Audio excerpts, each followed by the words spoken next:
Hello, an old timer here.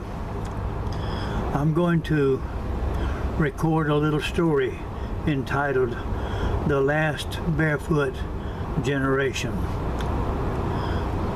A week or so ago, I had an opportunity to get a video of a beautiful sunset.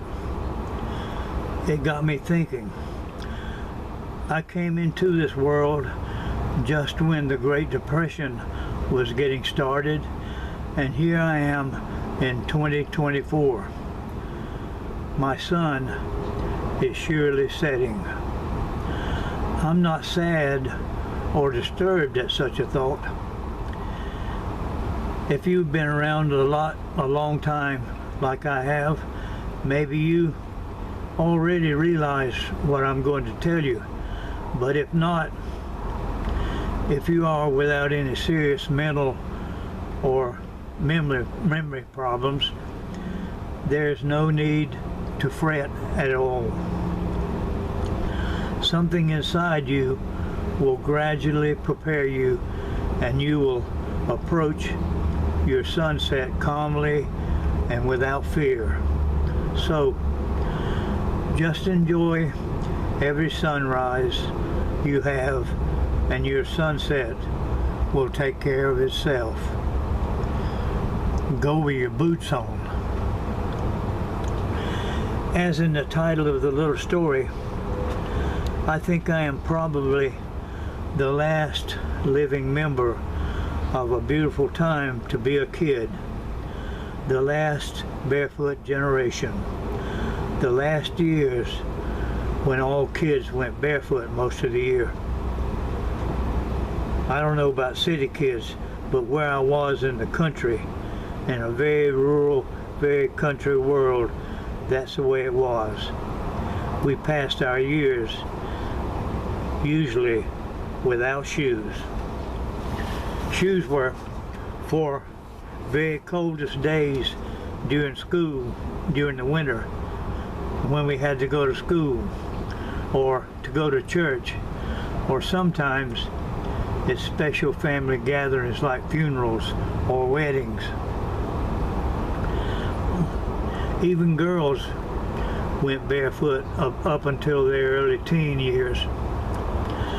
I see those years as a very fun time, looking back now through my rose-colored glasses.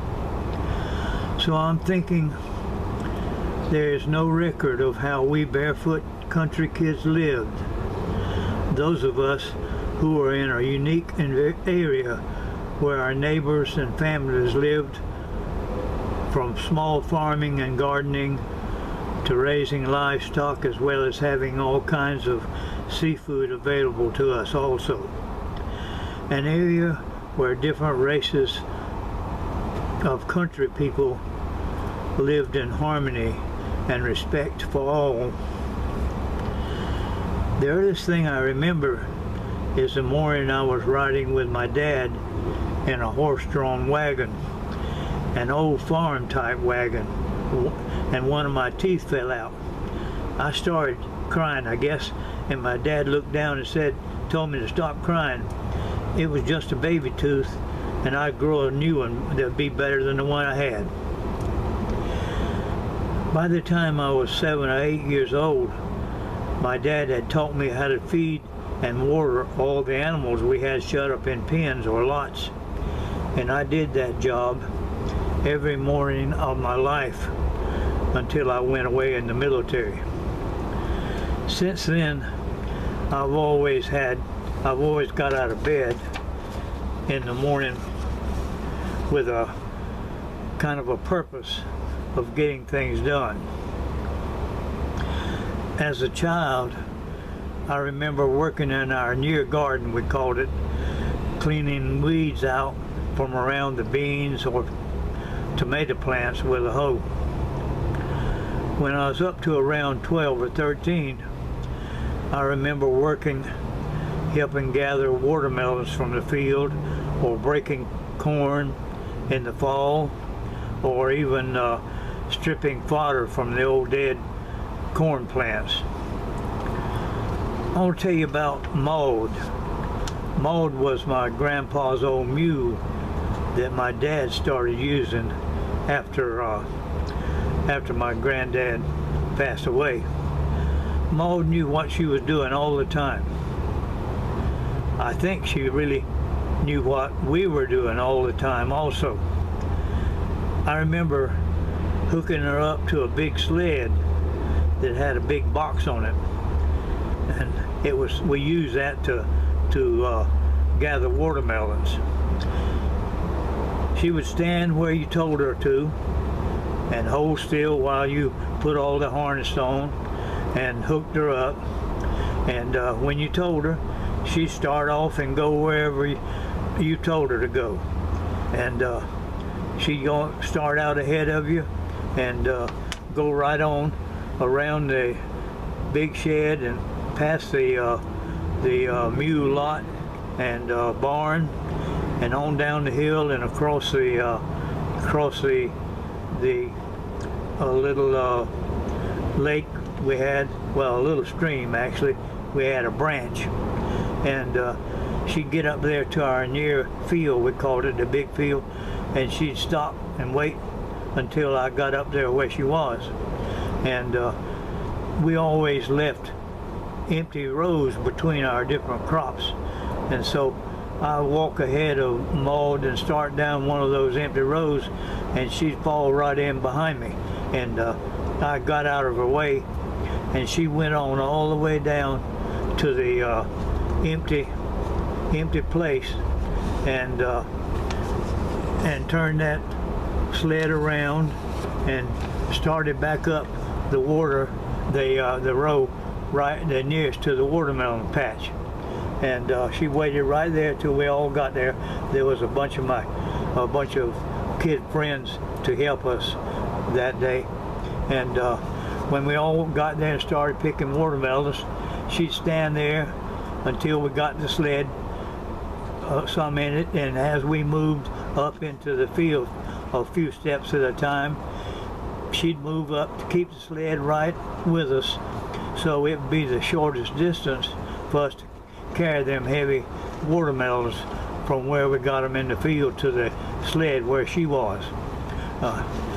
It was the same if you were breaking corn or pulling fodder. She knew where to be and where to go when the sled or cart she was pulling was loaded, and she'd take that sled or cart that quarter mile on her right to the exact spot she knew you were going to, and she'd wait right there till somebody come and unloaded it, and when you told her, "All right, Maud," she'd turn around, and sometimes she'd stop by the watering trough and get herself a drink of water, and she knew how to do that without getting the sled or cart mixed up and run into the water trough or anything. She knew just how to position herself where she could get a drink of water and then come on back down the field into the field like she always did. She was a good soul. She passed away when I was in the military. I was 10 when the war started with Japan, and that 10 years of my life was all during the Great Depression. My dad got a small radio, and he'd listen to it during the time to the only station he could get, and we would hear all about up north where people were standing in soup lines waiting to get something to eat in the freezing weather, and everybody around talked about how bad it must be up there standing in lines because the Great Depression, the stock market had crashed and all the factories had closed, and then there wasn't any work for anybody. I didn't understand much about that, but I knew we wasn't hungry. We always had all kinds of vegetables and peaches and pears and plums and all kind of fresh deer meat during the fall and early winter months. Plus we killed and smoked hog hams and made smoked sausage, which we had hanging in the old smokehouses. And we always had milk from the cows. Plus during the winter months we went down to the big water near the ocean and got oysters. And in the springtime we had shrimp, and my daddy would go mullet fishing with the cast net, and we'd catch a boatload of mullet and small sea trout and even some croaker fish sometimes. He'd catch all those kinds in the cast net. We always had plenty of fish and so forth. About every other week he'd go fishing. We grew sugar cane and made syrup and molasses, and had a lot of jars full of molasses and syrup sitting in the old pantry. And some of the jars even had sugar forming in the bottom. In the wintertime we'd feed the molasses to the small pigs and any cows that might look weak. When it got into the wartime, government people started coming around and making us sell food to the government. They especially bought all the lard we made from butchering hogs. They said it was for the war effort. We also had some problems during the war with people coming from the city in the early morning hours, usually on weekends, climbing over our fence along the dirt road and stealing whatever food things they could get. One Sunday morning, some of them city people came along the dirt road and shot one of our hogs, and a bunch of them jumped over the fence and threw the hog back over the fence, and then they grabbed him and put him in their car and took off. We heard it all because the dogs ran out that way, started barking, and my dad found blood on the ground on the dirt road where they loaded the hog in their car. We thought it was just city people who were hungry, but Dad said that the problem was that there was the government was rationing everything.